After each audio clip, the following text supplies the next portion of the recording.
ఏ యోగ్యత లేదనుచు నాను వారే ఇంటి నుండి వెలివేసిరొకనాడయ్యా.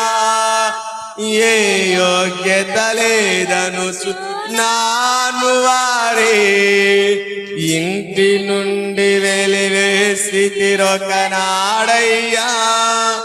రోగముతో రోధిస్తూ వేదన పడుచున్నను అవహేళన చేసి బంధువులయ్యా.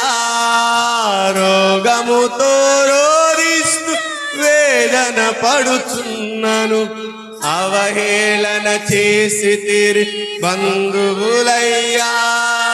నేను ప్రేమించకయే నన్ను ప్రేమించి నా పరమా వైద్యుడ నీవయ్యా.